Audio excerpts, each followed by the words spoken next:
नमस्कार। आज हम 12वीं सदी के भारत के एक बहुत ही कह सकते हैं मशहूर शासक पृथ्वीराज चौहान के बारे में मिली जानकारी पर गहराई से नजर डालेंगे। जी, पृथ्वीराज तृतीय या राय पिथौरा के नाम से भी जाने जाते हैं। ये अजमेर इनकी राजधानी थी। हाँ, और इनका राज रहा समझ लीजिए करीब 1177 से 1192 एडी तक। हमारे पास कुछ ऐतिहासिक नोट्स हैं, कुछ दस्तावेज भी, जो इनके शुरुआती जीवन, इनके राजपाट और जो बड़ी लड़ाइयां हुई और उनके जो एक स्थायी विरासत है उस पर भी रोशनी डालते हैं। बिल्कुल। तो हमारा मकसद यही है कि इन स्रोतों से पृथ्वीराज चौहान की कहानी की सबसे जरूरी और दिलचस्प बातें निकालें। चलिए समझने की कोशिश करते हैं। यहाँ एक दिलचस्प बात यह भी है कि कैसे इतिहास और लोक कथाएं आपस में घुल मिल जाती हैं, खासकर चंद बरदाई की पृथ्वीराज रासो के जरिए। हाँ, ये देखना वाकई इंटरेस्टिंग होगा कि इस मिक्स ने उनकी इमेज आज तक कैसे बनाई है। तो शुरुआत उनके बचपन से करें। 1166 में जन्म हुआ, पिता सोमेश्वर और माँ कर्पूरी देवी। हाँ, कर्पूरी देवी जो एक कलचुरी राजकुमारी थी। मध्य भारत का एक ताकतवर राजवंश था वो। पिता की मौत जल्दी हो गई तो कम उम्र में ही गद्दी संभालनी पड़ी। सुना है शुरू में माँ ने ही राजकाज देखा, एक संरक्षिका के तौर पर। जी हाँ, बिल्कुल। और कहते हैं कि पृथ्वीराज कई भाषाएं जानते थे, युद्ध कला में तो माहिर थे ही, खासकर तीरंदाजी में। ये शब्दभेदी बाण वाली बात भी आती है, मतलब आवाज सुनकर निशाना लगाना। इसमें कितनी सच्चाई हो सकती है? देखिए, शब्दभेदी बाण जैसी बातें जो है वो अक्सर काव्यों में मिलती हैं, नायक की असाधारण क्षमता दिखाने के लिए। ऐतिहासिक तौर पे इसका कोई ठोस सबूत मिलना तो मुश्किल है। अच्छा। पर हाँ, ये उनकी एक कुशल योद्धा वाली छवि को जरूर मजबूत करता है। और उनका असर सिर्फ अजमेर तक ही नहीं था। हाँ, मैंने पढ़ा कि उन्होंने उत्तर में थानेसर से लेकर दक्षिण में मेवाड़ तक अपना राज फैलाया था। जी, और अपने पड़ोसियों को भी हराया, जैसे बुंदेलखंड पर राज करने वाले चंदेलों को। ये उनकी महत्वाकांक्षा और सैन्य कुशलता दिखाता है।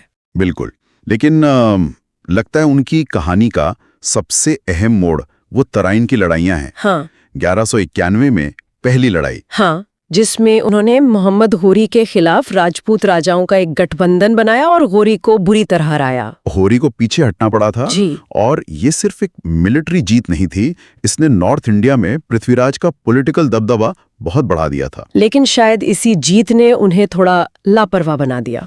हो सकता है, क्योंकि अगले ही साल 1192 में होरी फिर लौटा, इस बार ज्यादा तैयारी के साथ। तो तराइन की दूसरी लड़ाई में क्या हुआ? इस बार पासा पलट गया।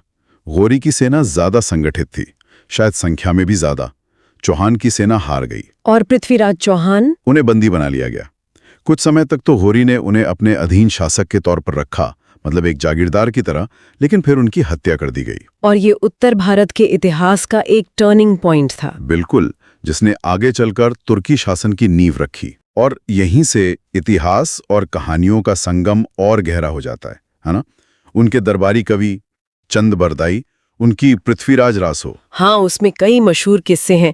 कन्नौज के राजा जयचंद की बेटी संयोगिता से प्रेम, उनका अपहरण करके शादी करना और गौरी से आखिरी दम तक लड़ना। और वो कहानी की बंदी और अंधे होने के बाद भी शब्दभेदी बाण से गौरी को मार दिया। जी। इन किस्सों में कितनी सच्चाई मानी जाती है? देखिए, पृथ्वीराज रासो एक महाकाव्य है, कोई इतिहास का ग्रंथ नहीं।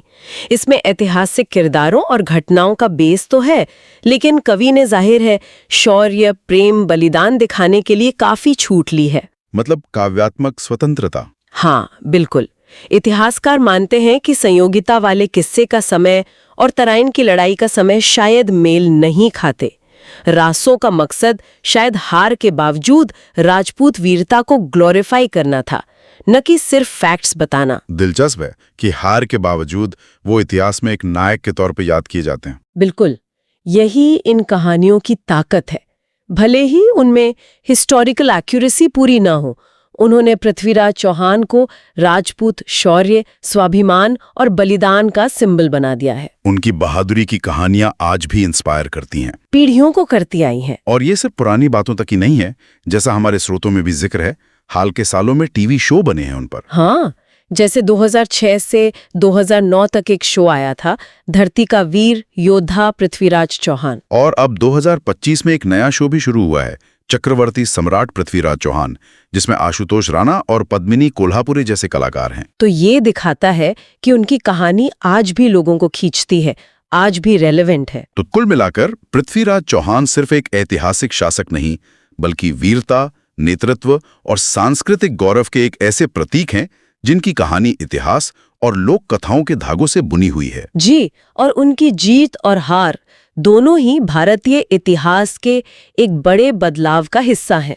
और ये हमें सोचने पर भी मजबूर करता है कि किसी भी ऐतिहासिक हस्ती की जो यादें बनती हैं, जो विरासत बनती है, हाँ, उसमें तथ्यों का कितना हाथ होता है और लोक में प्रचलित कहानियों का कितना। और आज हम इन मिली-जुली कहानियों से, चाहे वो ऐतिहासिक हों या पौराणिक, क्या समझ सकते हैं, क्या सीख ले सकते हैं।